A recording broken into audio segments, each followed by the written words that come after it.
किसान भाइयों, आज हम आपसे चर्चा करेंगे गाय आधारित स्वावलंबी टिकाऊ खेती की। सबसे पहले मैं आपसे ये चर्चा करता हूँ कि ज़मीन कहते किसे हैं। ज़मीन, जीवाणुओं के जोड़ माने ज़मीन। जिस ज़मीन में जीवाणु हैं उसी ज़मीन में खाद्यान्न उगता है, उसी ज़मीन में पौधा उगता है। सृष्टि का नियम है जीव जीवस्य जीवनम। ये जो एक मुट्ठी रेत है, जो उपजाऊ ज़मीन है, उपजाऊ ज़मीन की एक मुट्ठी रेत में जिसमें जो पौधा उगता है, उस एक मुट्ठी रेत में 5 अरब से 10 अरब तक जीवाणु पाए जाते हैं। और जीव जीव से जीवनम जो मैंने बताया, जब हम पौधे इस ज़मीन में दाना डालते हैं तो इस ज़मीन के अंदर, इस मिट्टी में जो जीवाणु हैं, उन जीवाणुओं की उम्र किसी की घंटे, 2 घंटे, 5 घंटे और 3 दिन तक की है। तो वो मरते हैं और पैदा होते हैं, मरते पैदा होते हैं। तो पौधे में जो दाना डाला वो पौधा तब बनेगा जब उसके जीवाणु की उसको ताकत मिलेगी। जीवाणु मर के पौधा दाने को ताकत देता है और वो पौधा बनता है। और जिस ज़मीन में पूर्ण 5 अरब से 10 अरब तक जीवाणु है, वो अति उपजाऊ ज़मीन है। अब आपसे मैं ये चर्चा करता हूँ कि भाई जो रासायनिक खेती थी, उस रासायनिक खेती को ये कह के दिया कि इससे अनाज उत्पादन अधिक होगा। 1970 में जो रासायनिक खेती आई, बड़ा ज़ोर शोर से प्रचार किया गया कि भाई आप DAP यूरिया डालो, रासायनिक खेती करो, उससे उत्पादन बहुत ज़्यादा होगा।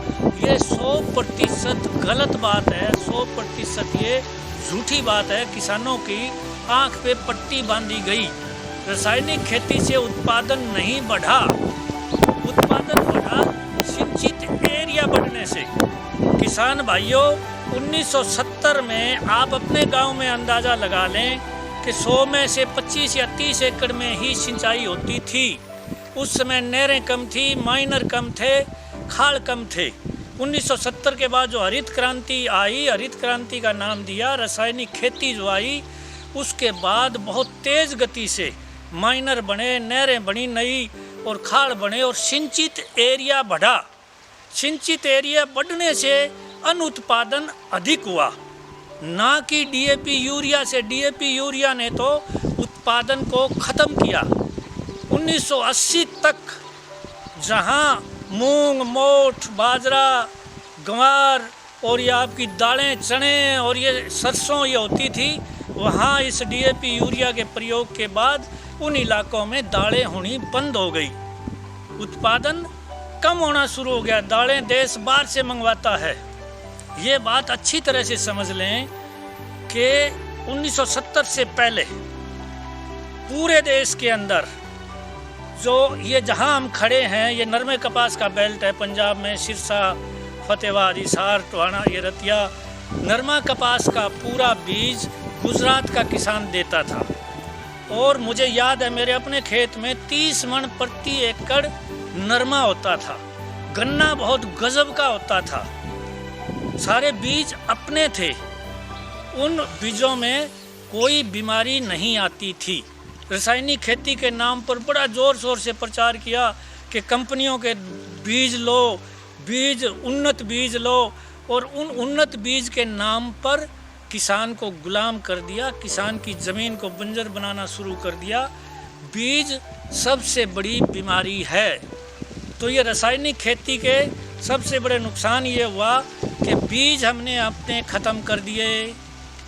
और अपने बीज ख़त्म हो जाने के बाद जो कंपनी के बीज आए, उनमें DAP यूरिया डले और उनमें उसी कंपनी की बनी हुई कीटनाशक दवाई डाली जाने लगी। और धीरे धीरे ज़मीनें अपना उपजाऊपन खोने लगी। क्योंकि जैसा कि मैंने बताया कि पौधा उगेगा और पौधा स्वस्थ होगा, ज़मीन के जीवाणु मर के उसको ताकत देते हैं उससे। अब बहुत से किसान कहते हैं कि देखो, मैंने एकदम DAP बिजाई की, बहुत बढ़िया होगी। भाई बढ़िया ही उगेगी। DAP तो केवल पत्थर, बजरी पिसी हुई और मिट्टी बना के, दाना बना के, केमिकल छिड़क के, और वो होता है। तो केमिकल जब ज़मीन में जाएगा तो उसका जीवाणु अधिक मरेगा तो उस पौधे को ताकत मिलेगी और एकदम पौधा आपको यह दिखेगा कि इस खाद ने बहुत काम किया है। जैसे एकदम यूरिया छिड़कते हो यूरिया में मात्र नाइट्रोजन है और वो जहर है। जहर जब छिड़कते हो तो बहुत ज़्यादा तेज़ गति से जीवाणु मरते हैं, और जितने ज़्यादा जीवाणु मरेंगे उतने ज़्यादा ही पौधे को ताकत मिलेगी और पौधा एकदम उठेगा। तो आपने ये सोचा कि डीएपी ने और यूरिया ने बड़ा काम किया, ये तो बहुत कमाल की चीज़ है। डीएपी यूरिया ने आपकी ज़मीन को ख़त्म किया, काम किया है आपकी ज़मीन के जीवाणु ने, वो एकदम एक्स्ट्रा मरा। अब जो हम बात कर रहे हैं गाय आधारित स्वावलंबी टिकाऊ खेती की, तो किसान दोस्तों ये एक बात अच्छी तरह से समझ लें, ज़मीन को जो 16 पौष्टिक तत्व चाहिए वो इस धरती के ऊपर एकमात्र गाय के गोबर और गौमूत्र में पाए जाते हैं। ये आज पूरी दुनिया की वैज्ञानिकों ने रिसर्च करके बता दिया है। पहले तो हमारे ऋषि मुनियों ने कहा कि गाय के गोबर में लक्ष्मी का वास, तो उस बात को वैज्ञानिकों ने, कुछ पढ़े लिखे लोगों ने कहा यार ये तो पोंगापंथी है, गऊ को माता कहते हैं, ये गलत है। ये इसलिए कहा गया कि जो गाय का 1 ग्राम गोबर है, गाय के 1 ग्राम गोबर में वही 5 अरब से 10 अरब तक जीवाणु पाए जाते हैं जो ज़मीन के उपजाऊ ज़मीन में मिट्टी में पाए जाते हैं। इसलिए हमारे बुजुर्गों ने कह दिया कि गाय के गोबर में लक्ष्मी का वास। अब हमने यहाँ ये जो लाडवा किसान धाम लाडवा गौशाला है, इसमें खेती की तकनीक दी है गाय आधारित स्वावलंबी टिकाऊ खेती।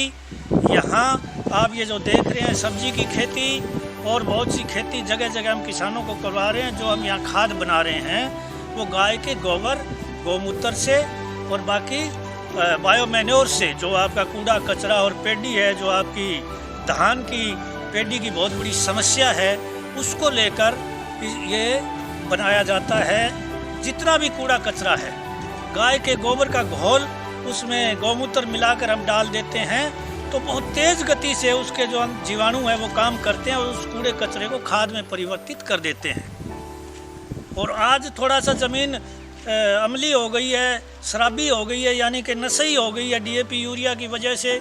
वो नशा छुड़ाने के लिए ज़मीन का हमें एक्स्ट्रा एनर्जी देनी होती है, तो उसमें डीकम्पोस्ट और बैक्टीरिया और ये सारी चीज़ हम खाद में डालते हैं, जो 16 पौष्टिक तत्व वाली खाद है। इसके मोटे मोटे 3 फायदे हैं। ज़मीन आपकी उपजाऊ होगी, उपजाऊपन बढ़ता रहेगा, आपका खर्चा कम होगा, किसान की आमदनी बढ़ेगी, और सबसे बड़ा लाभ ये है गाय आधारित स्वावलंबी टिकाऊ खेती में कि आपको पानी कम देना होगा। अब आप 6 पानी देते हैं गेहूं में, जो रासायनिक खेती है उसमें 6, कई तो 7 पानी देते हैं। अब इस गाय आधारित स्वावलंबी टिकाऊ खेती में आपको पहली साल ज़्यादा से ज़्यादा 5 और धीरे धीरे 2 और 3 साल में 2 और 3 पानी से आपकी गेहूँ हर फसल पक जाएगी, क्योंकि बहुत ज़्यादा पानी नहीं चाहिए फसल को। और वो इसलिए पानी दिया जा रहा है कि इस रासायनिक खेती की वजह से पत्थर डाल कर हमने ज़मीन को पथरीली कर दिया है, और पानी सीपेज नहीं होता है। ज़मीन के जीवाणु ख़त्म कर दिए हैं, ज़मीन की ऊपरी परत जो है वो पथरीली हो गई है, उसकी वजह से पानी की खपत ज़्यादा है। और आने वाले समय में किसान भाइयों पानी की बहुत बड़ी समस्या होगी, पानी पीने के लिए भी बड़ी दिक्कत हो जाएगी।